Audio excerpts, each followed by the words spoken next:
അനിയനോ ഉണ്ടാകാൻ പോകുന്നു എന്ന വാർത്ത അറിഞ്ഞിട്ട് ആര്യ ആദ്യം അമ്മയോട് പറഞ്ഞത് എന്താണ്? എനിക്ക് തോന്നുന്നത് എവിടെങ്കിലും പിടിച്ചു നിന്നോന്ന് അച്ഛൻ പറഞ്ഞിട്ട് എന്തോ ആണ് കോൾ ചെയ്തല്ലേ. സ്റ്റെപ്പിലായിരുന്നു, ഇരുന്നു പോയി, വെണ്ടയ്ക്കാൻ കരിഞ്ഞു. ഞാൻ പാചകം ചെയ്തിട്ട് എന്റെ വെണ്ടയ്ക്ക മെഴുക്കുരട്ടി ഉണ്ടാക്കുക. ആദ്യം അമ്മേനോട് എന്താ പറഞ്ഞേ? അമ്മ അംഗീകരിച്ചില്ല. ഞാൻ പറഞ്ഞു അമ്മ ശരിക്കും ഉള്ളതാണോ, നല്ല രസമായിരിക്കുമല്ലേ.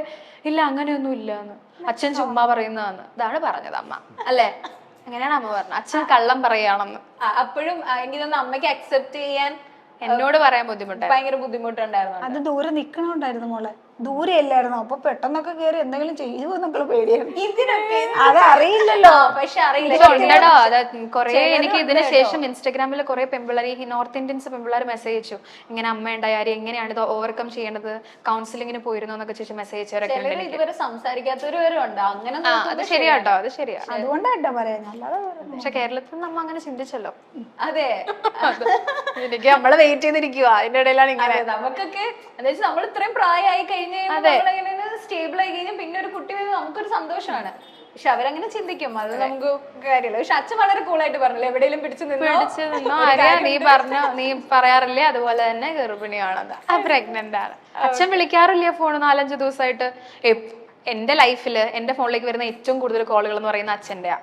രാവിലെ ഉച്ച വൈകുന്നേരം വെറുതെ വിളിക്കുന്ന അച്ഛനാണ് ഏറ്റവും കൂടുതൽ വിളിക്കുന്നത് തന്നെ, എപ്പോൾ എവിടെയാണെങ്കിലും. അന്ന് കുറച്ച് ദിവസങ്ങളായിട്ട് അച്ഛന്റെ കോളുകൾ വളരെ കുറവായിരുന്നു. അതിന്റെ സ്കാനിങ്ങിനൊക്കെ കൊണ്ടുനടക്കുക, അങ്ങനെ ഇങ്ങനെ വെയിറ്റ് ചെയ്തിരിക്കുന്നു. ഓക്കെ, ആര്യയുടെ അമ്മയെയാണോ അതോ പാലുവിന്റെ അമ്മയെയാണോ ആര്യക്ക് കൂടുതൽ ഇഷ്ടം? എന്റെ അമ്മ ആണല്ലേ. ഇതിപ്പോ ആര്യ അത് വേറെ ഒന്നും അല്ല ചേച്ചി, ഇപ്പൊ ശാരീരികമായ ബുദ്ധിമുട്ടുണ്ട്. അപ്പൊ സ്വാഭാവികമായിട്ടും ഇങ്ങനൊരു പോസ്റ്റ്മോർട്ടം ഡിപ്രഷൻ ഒന്നും ഉണ്ടായിട്ടില്ല. പക്ഷെ അമ്മയ്ക്ക് സ്വാഭാവികമായിട്ട് ഈ പ്രായത്തിൽ ഡെലിവറി കഴിഞ്ഞതിന് ശേഷം അമ്മയ്ക്ക് ദേഷ്യം കൂടിയപ്പോ അമ്മ അറിയാതെ തന്നെ കുറെ പേരോട് സംസാരിച്ചിട്ടുണ്ട്, അമ്മയുടെ ആയുർവേദ ഡോക്ടറോടൊക്കെ. അപ്പൊ അവരെന്റെ അടുത്ത് പറഞ്ഞിട്ടുണ്ട്, അറിയാം ഇപ്പോൾ അമ്മയ്ക്ക് പ്രഷറൊക്കെ ഉണ്ട്, എന്നാൽ അമ്മ ദേഷ്യപ്പെടുമായിരിക്കും, കുറച്ചുകൂടെ ദേഷ്യം കൂടും അവരുടെ ശാരീരിക അസ്വസ്ഥത കൊണ്ട്. അപ്പൊ അത് നമുക്ക് മനസ്സിലാകും. അപ്പൊ ഇപ്പോൾ ഉള്ള അമ്മ പാലുവിനൊന്ന് ദേഷ്യപ്പെടും, ചിലപ്പോ ഒന്നും ഒരൊറ്റ തല്ലൊക്കെ കൊടുക്കുമ്പോ അമ്മ അറിഞ്ഞോണ്ടല്ല അത് ചെയ്യുന്നത്. പക്ഷെ എനിക്കത് കാണുമ്പോ എനിക്ക് ഭയങ്കര ബുദ്ധിമുട്ടാണ്. എന്നെ വളർത്തിയ അമ്മ എന്ന് പറയുന്നത് ഞാൻ കേട്ടറിഞ്ഞ അമ്മ ഭയങ്കര പാവമായിരുന്നു, സുന്ദരി പാവമായിരുന്നു, ഇത്ര മുടിയൊക്കെ ഉള്ള പാവമായിരുന്നു. നല്ല അടി വീക്കൊക്കെ കിട്ടി തന്നെയാണ് ഞാൻ വളർന്നത്. പക്ഷെ പാലുവിന്റെ പ്രായത്തിലുള്ള അച്ഛൻ അന്നൊന്നും ഒരു ഇങ്ങനെ ചേട്ടൻ ഇരിക്കണോണ്ടാണ് എല്ലാരും പാവച്ചില്ല ചേട്ടൻ പ്രായത്തിന്റേതായ ഓരോ പ്രായം. നല്ല പ്രായമുണ്ട് ഇപ്പൊ, മുടിയൊക്കെ. എത്ര വയസ്സുണ്ടാവും? എത്രയുണ്ട്?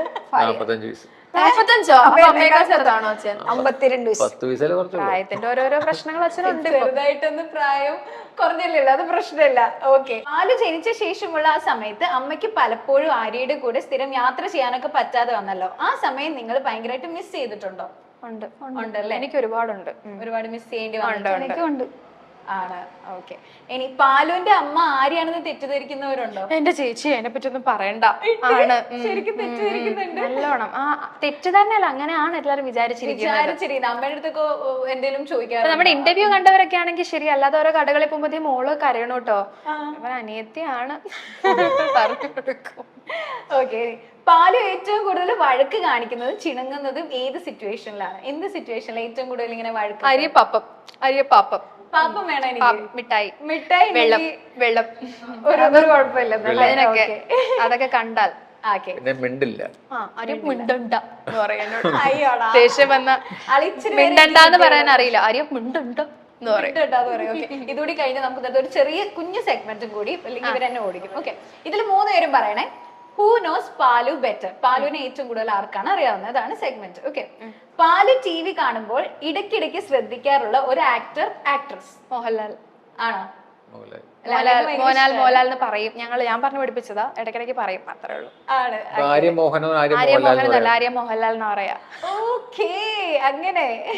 ഓക്കെ, എനിക്കല്ലേ പോയിന്റ്? അങ്ങനെയൊക്കെ ഇല്ലേ? പ്രോത്സാഹനം. ഓക്കെ, ഇനി പാലു ആരെ കാണുമ്പോഴാണ് പേടിക്കാറുള്ളത്? ഇതിൽ കൂടുതൽ പേടി പാലുവിന് ആരെയാ? ആണുങ്ങളെ കാണുമ്പോ. അച്ഛനൊഴികെയുള്ള ഏത് ആണുങ്ങളെ കണ്ടാലും പേടിയാ. ആണല്ലേ? ഒന്ന് ഭയക്കും പോവാനായിട്ട്. ആണല്ലേ? അല്ലാതെ പാലുവിന് നിങ്ങളുടെ അമ്മേനെയോ ആരെയോ അങ്ങനെ പേടിയൊന്നും ഇല്ല? അങ്ങനെയൊന്നും ഒരു പ്രശ്നമില്ല, വളരെ കൂളായിട്ട് പോകും, വളരെ കൂളാണെന്ന്. ഓക്കെ, പാല് മൂഡ് ഓഫ് ആകുന്നത് എപ്പോഴാണ്? മൂഡ് ഓഫ് ആവുന്നത് എപ്പോഴാണ് അച്ഛൻ മൂഡ് ഓഫ് ആവുന്നത് പാല് കൂടുതൽ? ഇല്ല, പുള്ളിക്ക് എല്ലാരും ഉള്ളതാ പുള്ളിക്ക് സന്തോഷം. ആണ്. പിന്നെ മൂഡ് ഔട്ട് അവളെ ശ്രദ്ധിക്കാതെ വരും. എനിക്കാണ് പോയിന്റ്. അവളെ പാലിന് പ്രത്യേകത ഇപ്പൊ ഒരാളെ പരിചയപ്പെടുത്താൻ ഭയങ്കര ഇഷ്ടമാണ്. വിളിച്ചോണ്ട് വരും. ഇപ്പൊ ചേച്ചി വന്നപ്പോ അവള് മിണ്ടിന്ന് വിചാരിച്ചു, ചേച്ചി കൊഞ്ചിച്ചു ഉടനെ ചേച്ചി ആരി, ചേച്ചി അമ്മ, മറ്റുള്ളവരെയും കൂടെ അങ്ങനെ നമ്മൾ എന്നിട്ട് അവളെ വിളിച്ചോണ്ട് പോകുമ്പോ അവളെ നോക്കിയില്ലെങ്കിൽ അവൾക്ക് വിഷമം. അതാണ് അവളുടെ ഒരു കുറച്ച് അറ്റൻഷൻ ഒക്കെ വേണം, അതും വേണം. വേണം. ഓക്കെ. എന്ത് കാണിച്ചാലാണ് പാല് കരച്ചിൽ നിർത്തുക? മിഠായി കാണിച്ചാലാണ്? അല്ലല്ല, അങ്ങനെയൊന്നുമില്ല, വെറുതെ നിർത്തിക്കോളും, നമ്മൾ മൈൻഡ് ചെയ്യാതെ. ദേഷ്യപ്പെടുമ്പോ വടി എടുത്തു കഴിഞ്ഞാ, വടി എടുത്ത് ചട്ടകം പൊള്ളിച്ചു എന്ന് പറഞ്ഞാൽ തന്നെ അങ്ങനെയാണ് എടുത്ത് നിർത്തിക്കോളും. ഇപ്പൊ എന്തായാലും പാലു നമ്മളുടെ ലൈഫിൽ വന്നപ്പോ നമുക്ക് ഒരുപാട് മാറ്റങ്ങൾ ഉണ്ടായിട്ടുണ്ട് അല്ലെ? ലൈഫിൽ ഇപ്പൊ ഞാൻ ചോദിക്കുകയാണെങ്കിൽ ഏറ്റവും കൂടുതൽ മാറ്റം വന്നത് എന്തായിരിക്കും പാല് ലൈഫിൽ വന്നതോടെ? എല്ലാവരുടെയും ദേഷ്യം, അയ്യോ ഇതൊന്നും പറയാൻ പറ്റില്ല, എല്ലാവർക്കും ദേഷ്യമുണ്ട്. എന്നാലേ ഒരുപാട് ഒരു സ്ട്രെസ്സിലൂടെ ഒക്കെ പോകുന്ന ഒരു സാഹചര്യം ഒക്കെ ഉണ്ടാവുമ്പോ ഇവളുള്ളപ്പോ നമുക്കൊരു ഇപ്പൊ നോക്കുമ്പോ ചിന്തിക്കും എന്തിനാണ് ഇവളെ ഭഗവാൻ ഇപ്പൊ ഞങ്ങൾക്ക് തന്നാന്ന് തോന്നുമ്പോഴേ ഒരു സ്ട്രെസ് ഒക്കെ ഉണ്ടാവുമ്പോ അവളെ കാണുമ്പോ ഒരു സമാധാനം അങ്ങനെ അത്രേ ഉള്ളൂ. ഓക്കെ, അപ്പൊ നമ്മളുടെ ആര്യമോഹനം ഇന്ന് സ്റ്റാർട്ട് ചെയ്യാണ് അല്ലേ? എന്താണ് പ്രേക്ഷകരോട് പറയാനുള്ളത്? നമ്മളുടെ മോഹിനിയാട്ടം എക്സ്ക്ലൂസീവ്ലി സ്റ്റാർട്ട് ചെയ്തിരിക്കുന്നതാണ്. അപ്പൊ എന്താണ് പ്രേക്ഷകരോട് പറയാനുള്ളത്? ആദ്യം തന്നെ എല്ലാവരോടും നമ്മൾ മോഹിനിയാട്ടത്തിന്റെ മാത്രം ഒരു സ്പേസ് ആണ് തുടങ്ങിയിരിക്കുന്നത്. മോഹിനിയാട്ടം പഠിക്കാൻ ഇഷ്ടമുള്ള ആണെന്നില്ല, പെണ്ണെന്നില്ല, പ്രായപരിധികളില്ല, ഒന്നുമില്ല. ഇഷ്ടപ്പെടുന്ന ആർക്ക് വേണമെങ്കിലും ഇവിടെ വന്ന് നമുക്ക് പഠിക്കാം. ഓൺലൈനും ഓഫ്ലൈൻ ക്ലാസ്സുകളും നമുക്ക് ഇവിടെ നമ്മൾ പ്രൊവൈഡ് ചെയ്യുന്നുണ്ട്.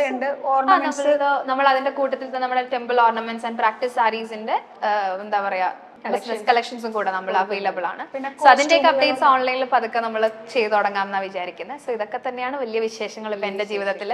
അപ്പൊ എല്ലാവരുടെയും പ്രാർത്ഥനയും അനുഗ്രഹവും ഉണ്ടാവുമെന്ന് വിശ്വസിക്കുന്നു. Thank you so much. ഞങ്ങളുടെ എല്ലാവരുടെയും പ്രാർത്ഥന കൂടെ ഉണ്ടാവും. Thank you for coming. Thank you so much. Thank you.